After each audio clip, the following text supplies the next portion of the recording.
Hello and welcome back to Business Analytics. This is your instructor, Hari Rajagopalan, and today we will talk about discrete distributions.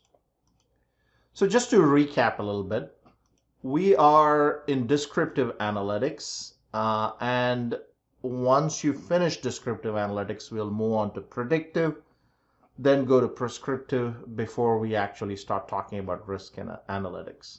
Now, the material you're learning here today is going to be very useful when you do risk analytics and for predictive analytics. So let's talk about data distributions. Data distributions can be discrete, that is, your data can be discrete, as I talked about. Number of people buying a car, frequency distributions, number of tables sold. These are all discrete distributions. And they're called discrete because there is one and then there is two and there's nothing in between. You cannot sell 1.5 cars. 1.5 people sounds weird. So it's important there's a separation between the numbers. Now, discrete distributions, common discrete distributions that we are going to talk about are binomial, hypergeometric, geometric, and negative binomial. These are all what we call as binary distributions, or where the answer is either yes or no, 1 or 0, success or no success. There are only two outcomes in this distribution. And then you have Poisson distribution, which I'll talk about a little bit later. Now, these are not the only distributions available. There are many, many distributions there, but these are the most common ones, and we'll talk about them. Then we'll use continuous when we have continuous data, like length, height, weight, money, wealth. All these things are continuous. And we're going to talk about uniform, exponential, and normal. And then we're going to throw in a couple more, triangular, maybe log normal. I'll talk a little bit about it, not so much in detail. And then something called custom distribution. So let's go over discrete distributions, and let's start with distributions which deal with binary data.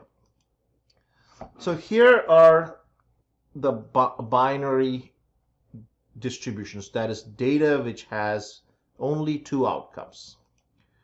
So you can use it to model how many times is an event likely to occur, when is the first instance probable, how many opportunities do I need to produce a specific number of events. So assumptions are only two possible outcomes, example, accept or reject, sale or no sale. We also assume that each trial is independent of another. That is, let's say that you're a basketball player and you get 3 foul throws, right? You get 3 throws. You either make a basket or not. If you assume that the previous throw does not affect, that is, the result of the previous throw does not affect how well you throw the next one, then the trials are independent. Each throw is a trial and they are independent from each other. So in hypergeometric distribution, this is not true. We assume that each trial is dependent. It affects the result of the next trial. Also, the probability of success or failure, accept or reject, sale or no sale, remains constant over time, except for hypergeometric probability. So let's start with the first one called binomial distribution. We use the binomial distribution to calculate the probabilities that an event occurs a certain number of times in a set number of trials. I know this is a lot to swallow, but I'll use an example and we'll talk about it. So it calculates the probabilities of X events happening within N trials. Let's take an example. Let's say there's a new therapy for cancer which has a 10% probability of curing the patient. You have 500 patients who take the drug. And on average, you expect about 50 patients to be cured. And you basically take the total number of patients who took the drug multiplied by the probability, and this is the average. But in reality, you're not going to get the average every time or the mean. Remember, when we talked about the mean, there'll be sometimes more and sometimes less. So the actual value could be 20 or 30 or 70 or 80 or any other number of patients who get cured out of this 500. What you can do with binomial distribution is you can calculate the probability that 20 out of this 500 patients will be cured, or 70 out of the 500 patients could be cured. And this is what you can do. You can also calculate what is the probability that less than 20 patients get cured or more than 70 patients get cured. So here are the steps. You have a population and you know the probability of success. If 10% is success, then 90% is failure. You take a sample from this population and you use binomial distribution to find out the probability that so many number of people from the sample will actually be successful.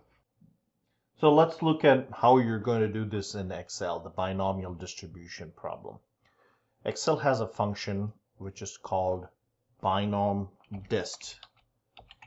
And let's take a look at this binom dist and kind of analyze this function. So the first one is the number of successes in a trial. So let's assume that we are looking at the probability that 30 people are successful. So 500 patients take this drug, which has a 10% chance. And the question is, what is the probability that 30 patients will get cured? So the number of successes in the trials are 30. Your trials is the total number of patients who are taking the drug. The probability of success is 0.1. And at this point, the question is asking for what is the probability that 30, just 30, not less than 30, not greater than 30, just 30. And therefore, cumulative will be considered false. So the probability that 30 patients are going to be cured by this exactly 30 is about 4.51%. So let's kind of do a little experiment here. So instead of, I'm just going to put 30 here and I'm going to change this to this number. Okay, so let's look at I'm going to start with 0, 1, 2, and I'm going to actually select all the way. I'm going to try and calculate all the way up to 30, right? So this represents patients cured, right? And here are the number of patients. So I'm just going to copy this. You'll notice that it starts off, these are the values, right? We can increase the percentages.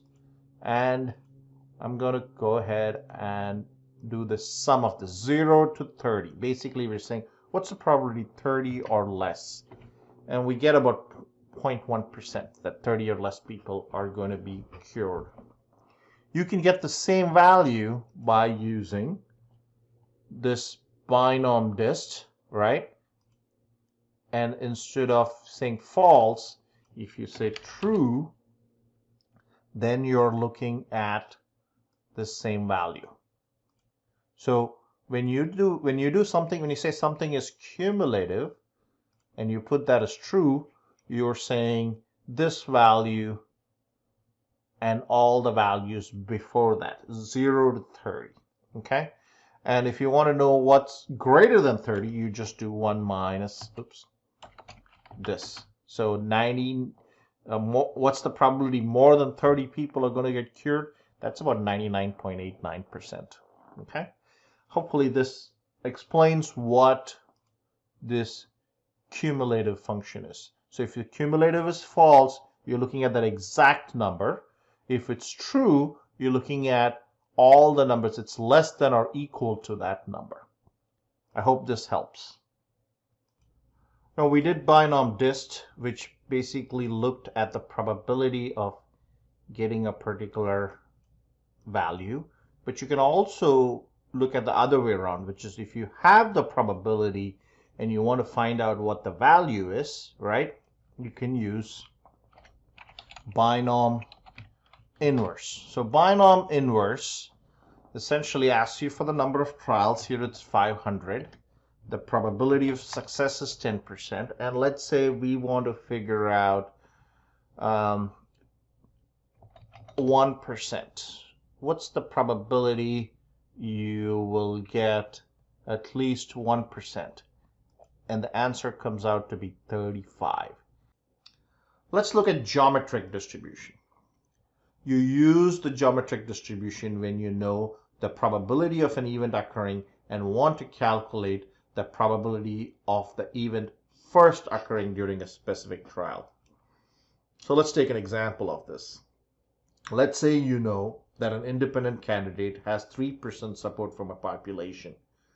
And then you start asking people outside a polling station who they voted for until you find someone who was voted for that independent calculation.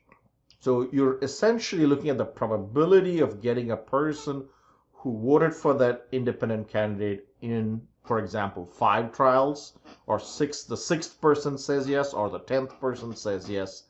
You need to get a certain number of failures before you got your first success. Negative binomial distribution is used to calculate the number of trials that are required to observe the event a specific number of times. So it's kind of similar to geometric, but a little bit more. So here, let's take the same example. Independent candidate has 3%. And the negative binomial distribution would be the probability you get 5 people voting for the independent candidate after you ask 50 people. So let's look at how we are going to handle this in Excel. Both the negative binomial and geometric can use the same formula in Excel, and the formula is negbinom.dist. Now you need 4 inputs here. First is the total number of failures before you get so many successes. So let's assume you have asked 50 people. Let's say you're asking 50 people and you're saying, what's the probability you're going to get then one person who's voted for the independent candidate, and you know there's 10% chance, and the cumulative, we are looking at the cumulative distribution here. Now this would be geometric distribution, and the answer would be 99.53%. But if you're going to look at what's the probability you're going to get 5 people, then you're going to use this would be the negative geometric distribution. Okay. Now, what I want you all to understand is, I want you all to understand these are different distributions and what these distributions are. So when we go to risk analysis later on, you won't get confused about these different distributions. And finally, we come to hypergeometric distribution. We use the hypergeometric distribution when you're drawing from a small population without replacement, and you want to calculate that an event occurs a certain number of times with a set amount of trials. So let's take the same example. Unlike the previous 3 examples, you know the population. Population is 500 here. And let's assume that there's 10% support from this specific group. So 50 people out of this 500 support the independent candidate, 450 don't. Now, from this 500, you take a sample. It could be, sample size could be 20, 50, or 100, but you take a sample.